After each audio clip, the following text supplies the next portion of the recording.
So hey guys, welcome to a new movie review. Today I'm going to be talking about the John Landis classic, Coming to America. Believe it or not, this is my very first time seeing this movie right before reviewing this movie here for you today. I've seen a lot of John Landis's other films in the past. He actually directed one of the Beverly Hills Cop movies. He did Blues Brothers and American Werewolf in London, and he's done a lot of big stuff over the years. So this is my very first time ever seeing Coming to America. I've heard the rumor of a sequel eventually happening, so we'll see how that plays out. Apparently, everybody involved with this one, almost everybody anyway, is going to be coming back for the sequel, but this in particular movie, for those who are like me and you never saw this film until just recently, or are interested in seeing this film, maybe you heard about it at some point but still haven't seen it. Basically, what the film is about is Eddie Murphy is this prince named Akeem, and he lives in this fictional African nation that he's very spoiled in. He's very rich. He has all the money he could ever want. Um, and his parents arranged a marriage for him to a woman he's never met before. It's his 21st birthday, and they want him to marry so that way he can have a queen and he can eventually take over as king and things like that. So basically, he gets around to meeting this person. Really doesn't like her at all. Just really wants to kind of find love for himself and to feel something for somebody. He just really doesn't feel it for this person. So after a conversation with his father, he basically convinces him to take like a 40-day vacation to America. He goes to Queens, New York, and hopes to find his queen. And he falls in love with a girl there while working a fast food job. She's basically like the daughter of the owner there, and he really has strong feelings for her. He really likes her. He likes that she has personality and they get along, and they like music and sports and kind of similar interests and things like that. All the stuff that really you should be looking for in a relationship and things like that. But the problem is she's already seeing somebody, and so he's basically trying to convince her that he's kind of on a tight schedule and he needs a queen. And so basically over the course of this film he's trying not to really force it on this girl, but if he could convince this girl to be his queen, that's what he would want. And so there's a lot of comedic things that happen along the way. He goes to nightclubs and things happen, and people find out that he's rich, and some people found out that he is Akeem from this African nation that they recognize him from, and things like that. So there's all these fun and comedic things that happen along the way, and Akeem has to find his bride in a limited time span so he can get back to his country and marry the woman that he loves. So overall, guys, I liked Coming to America. I didn't think it was this amazing Eddie Murphy landmark film that some people might tell you it is. Like Beverly Hills Cop is a really big film for him. For me personally, I think it's one of his bigger ones and one of his better ones. 48 Hours is another example of this. Bowfinger is another example of this. In fact, I really liked Bowfinger a lot. So I personally think Eddie Murphy has had much bigger and better films than this one. I'm glad I saw this movie. It's not like a bad movie or anything. There's things in it that I certainly like a lot. But overall, I liked this movie. Didn't fall in love with it. So let's go over some positives and negatives of things that I liked and didn't like about Coming to America. So for my positives of this movie, I thought the second half of this film was very engaging. When we get to the part of the story where Akeem really feels like he's found the woman that he loves, and there's things like the landlord finding out that him and his partner, played by Arsenio Hall, like his assistant from the African nation, that they're both very rich, and basically that this landlord wants their apartment and things like that because they have so many nice things in it. For me personally, I thought the second half was when the real film was starting to come out, where the better portions, the better material that they had to work with was really starting to come to play in the movie. So I thought that second half of the movie was very engaging, especially when Akeem really feels that he has found the woman of his dreams.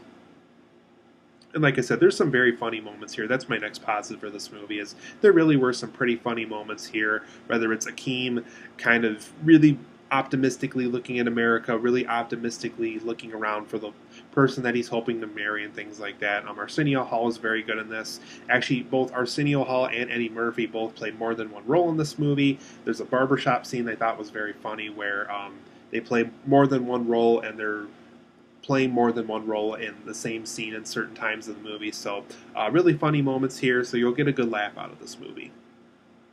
Believe it or not, Samuel L. Jackson has a cameo role in this movie. He plays this mugger at this restaurant, and there's a scene involving Eddie Murphy kind of taking him out and making sure that the place doesn't get mugged or anything that he's working at. Really fun to see Samuel L. Jackson in a cameo role in this movie. It was a nice surprise, and as usual, Samuel L. Jackson got to kind of do his usual stick, and it was really funny, and it worked really well for this movie.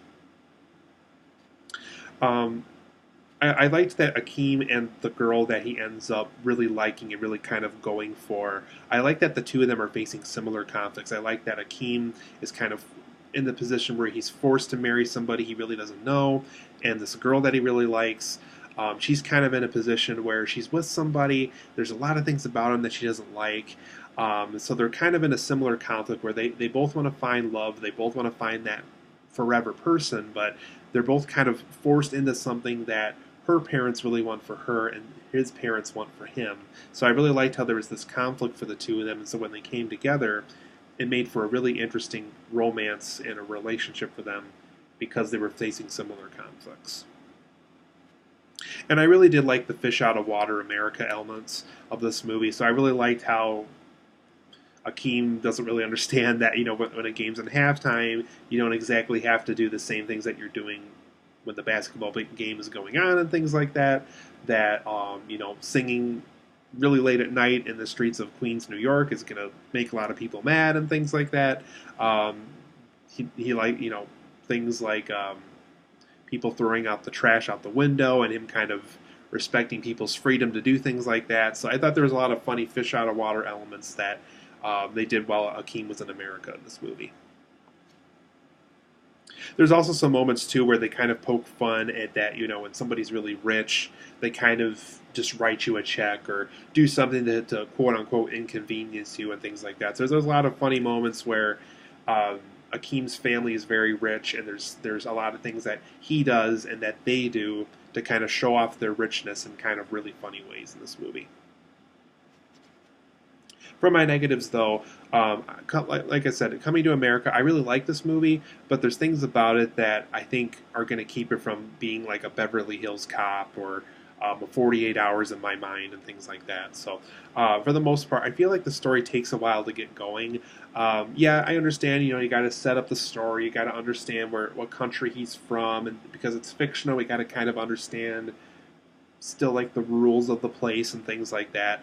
But it really kind of takes a while to get up and moving, to kind of find its legging and really make it about a certain girl that he goes after and things like that. So I don't know. I thought the first 50 minutes to an hour of this movie just really kind of took a long time to get going and really kind of figure out what it was trying to do and things like that. So that was one negative of this film that kind of really bugged me a little bit. I also thought the overall story was very straightforward once all the pieces are in place. Kind of, Akeem has to find a bride and he has to go to America, and here's kind of the mission of the movie and things like that. It's a very straightforward approach by the time, like I said, all the pieces are in place, and we can just kind of watch the story play out after it's kind of all set up. So I thought it was a very straightforward direction from John Landis's part as far as how the overall story was handled, and it could have just been more interesting and more fun and energetic, kind of like a Blues Brothers or another big film that he's worked on. I also thought there was just moments where the film was favoring weird caricatures over like story points or making the story more interesting. So like, yes, it's funny to see like Eddie Murphy and some other guys, basically having fun in a barber shop and things like that. But as a result, you're favoring caricatures over an interesting story point or something interesting that could have happened in the story. And I thought there's other moments in this movie that kind of favor this too, like weird little caricatures over interesting story points or making a point in your movie. I also thought there was a lot of loose ends by the end of the movie. I have no clue what happened to the ex-boyfriend by the time all this was said and done. I have no clue what happened to the former bride at the African kingdom that Akeem is from by the end of the movie. Did they just kind of like, okay, you trained all your life for this, I guess you'll just have to find somebody else to marry? Like, did they just do that? So there's a lot of loose ends in this movie where I thought they could have either explained it or acknowledged it or do something comedically to kind of show how that character grew or passed on to something else or something like that. I don't know. By the end of the movie, I just had too many questions, not enough answers. So I thought overall Coming to America was an 8 out of 10 for me. There's things about it that I like. There's things about it that I don't like either. Obviously Arsenio Hall and Eddie Murphy are very funny in this movie. James Earl Jones has a good role in this movie. There's things about this movie that I like, but there's also some things about this movie that I didn't like. So it's a good movie. It's just not quite the classic that you might have heard about for me personally. 8 out of 10 for me. I liked Coming to America.